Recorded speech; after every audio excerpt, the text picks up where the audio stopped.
যুক্তরাষ্ট্রের ফ্লোরিডা উপকূলে আঘাত হেনেছে শক্তিশালী হারিকেন হেলেন। স্থানীয় সময় বৃহস্পতিবার রাত 11টা নাগাদ ফ্লোরিডার উত্তর পশ্চিমাঞ্চলে আঘাত হানে 4 ক্যাটাগরির এই হারিকেন। যুক্তরাষ্ট্রের ন্যাশনাল হারিকেন সেন্টারের বরাতে এ তথ্য জানিয়েছে বার্তা সংস্থা এপি।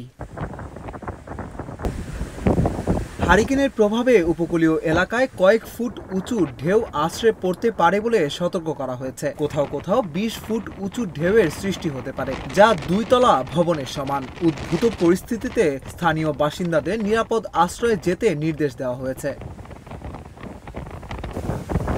ঝড়ের প্রভাবে ভারী বৃষ্টিতে রাস্তাঘাট ডুবে গেছে, বন্ধ করে দেওয়া হয়েছে ফ্লোরিডা বিমানবন্দর। বিদ্যুৎ বিচ্ছিন্ন হয়ে পড়েছে লাখ লাখ মানুষ। তবে এখন পর্যন্ত হতাহতের কোনো খবর পাওয়া যায়নি। এদিকে ঘন ঘন প্রাকৃতিক দুর্যোগে আতঙ্কিত ফ্লোরিডার বাসিন্দারা। অঙ্গরাজ্যটি গত 1 বছরে এ নিয়ে তৃতীয়বারের মতো হারিকেনের কবলে পড়েছে। ঝড়ের প্রভাবে জর্জিয়া, নর্থ ও সাউথ ক্যারোলাইনাতেও বৃষ্টিপাত হচ্ছে। ফ্লোরিডা ও আশেপাশের অঙ্গরাজ্যে সব শিক্ষা প্রতিষ্ঠান বন্ধ করে দেওয়া হয়েছে। লেবাননের সশস্ত্র গোষ্ঠী হিজবুল্লাহকে লক্ষ্য করে বিমান হামলা অব্যাহত রেখেছে ইসরায়েল। এরই মধ্যে একাধিক হিজবুল্লাহ নেতাকে হত্যার দাবি করেছে ইসরায়েলি বাহিনী। সবশেষ হিজবুল্লাহ ড্রোন ইউনিটের প্রধানের নিহতের খবর পাওয়া গেল। বার্তা সংস্থা এএফপি জানায়, বৈরুতের দক্ষিণাঞ্চলে ইসরায়েলি হামলায় গতকাল বৃহস্পতিবার হিজবুল্লাহ ড্রোন ইউনিটের প্রধান মোহাম্মদ সুরুর নিহত হয়েছেন। হিজবুল্লাহ ও ইসরায়েলি সেনাবাহিনী দুই পক্ষই এ খবর নিশ্চিত করেছে। ইসরায়েলি সেনাবাহিনী এক বিবৃতিতে বলেছে, তাদের যুদ্ধ বিমান মোহাম্মদ সুরুরকে লক্ষ্য করে হামলা চালায় এবং এতে তিনি নিহত হন। সুরুর হিজবুল্লাহর বিমান ইউনিটের কমান্ডার বলে জানানো হয় ওই বিবৃতিতে। এরপর হিজবুল্লাহ এক বিবৃতিতে সুরুর নিহত হওয়ার খবর নিশ্চিত করে। হিজবুল্লাহর ঘাঁটি হিসেবে পরিচিত জনবহুল এলাকায় গোষ্ঠীটির কমান্ডারদের লক্ষ্য করে এ সপ্তাহে চতুর্থবারের মতো হামলার ঘটনা ঘটল। লেবাননের স্বাস্থ্য মন্ত্রণালয় জানিয়েছে, হামলায় 2 জন নিহত ও 15 জন আহত হয়েছে। দেশটির ন্যাশনাল নিউজ এজেন্সি বলেছে, একটি বহুতল আবাসিক ভবন লক্ষ্য করে 3টি ক্ষেপণাস্ত্র হামলা চালানো হয়। এতে হতাহতের ঘটনা ঘটে। সোমবার থেকে লেবানন ইসরায়েল সীমান্তে পাল্টাপাল্টি হামলা চলছে। এতে লেবাননে 7 শতাধিক মানুষ নিহত হয়েছে। দুই পক্ষের মধ্যে সর্বাত্মক যুদ্ধ শুরু হয়ে যেতে পারে বলে আশঙ্কা করা হচ্ছে।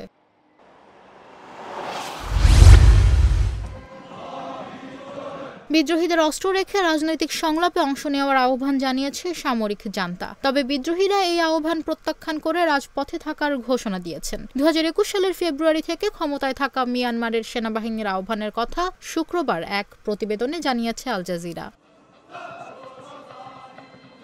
মিয়ানমারের স্টেট অ্যাডমিনিস্ট্রেশন কাউন্সিল এসএসি সামরিক শাসনের বিরুদ্ধে লড়াইরত জাতিগত সশস্ত্র গোষ্ঠী এবং পিপলস ডিফেন্স ফোর্সেস পিডিএফকে সন্ত্রাসবাদী পথ হিসেবে বর্ণনা করে পথ ছেড়ে দেওয়ার আহ্বান জানায়। রাজনৈতিক সংলাপ শুরুরও আহ্বান জানানো হয়েছে তাদের পক্ষে।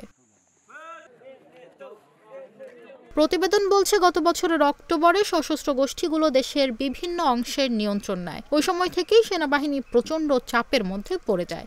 কোনো কোনো এলাকায় বিক্ষোভের মুখে পালিয়ে যান সেনাবাহিনী। রাজনৈতিক বন্দীদের সহায়তাকারী একটি মনিটরিং গ্রুপ বলছে, অভ্যুত্থানের পর থেকে সামরিক বাহিনী কমপক্ষে 5706 জনকে হত্যা করেছে। আটক করা হয়েছে প্রায় 21,000 জনকে। জাতিসংঘের তদন্তকারীরা গত মাসে বলেছিলেন, সেনাবাহিনীর দ্বারা সংঘটিত মানবতার বিরুদ্ধে অপরাধ এবং যুদ্ধাপরাধ আশঙ্কাজনক হারে বেড়েছে মিয়ানমারে। এদিকে জেনারেলরা নতুন নির্বাচন করার প্রতিশ্রুতিও দিয়েছেন। তারা বলেছেন, নির্বাচন আয়োজনের প্রচেষ্টার অংশ হিসেবে আলোচনার প্রস্তাব দেওয়া হয়েছে। ভোটার তালিকার নির্ভুলতা নিশ্চিত করতে 1 অক্টোবর থেকে আদমশুমারি শুরু হবে। তবে সুশীল সমাজের প্রতিনিধিরা সতর্ক করে বলেছেন, এসএসির একটি ফাঁদ হলো নির্বাচন। অভ্যুত্থানের ফলে সৃষ্ট সংকটের কোনো সমাধান এতে আসবে না।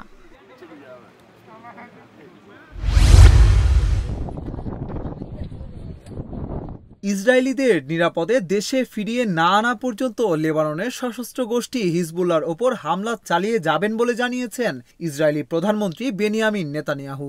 সামাজিক যোগাযোগ মাধ্যম এক্সে দেওয়া এক পোস্টে তিনি এ তথ্য জানান। ইসরায়েলের প্রধানমন্ত্রী বলেন, কেউ বিভ্রান্ত হবেন না, আমরা আমাদের বাসিন্দাদের নিরাপদে তাদের বাড়িতে না ফেরানো পর্যন্ত আমরা হিজবুল্লাহর ওপর হামলা বন্ধ করব না। আরেকটি পোস্টে নেতানিয়াহু লেখেন, মুখে নয় কাজে কথা হবে। এদিকে লেবাননে পূর্ণ শক্তিতে হামলা চালানোর কথাও জানিয়েছেন নেতানিয়াহু। জাতিসংঘের সাধারণ পরিষদে অংশ নিতে স্থানীয় সময় বৃহস্পতিবার যুক্তরাষ্ট্রের নিউ ইয়র্কে পৌঁছে তিনি সাংবাদিকদের এমনটি জানান।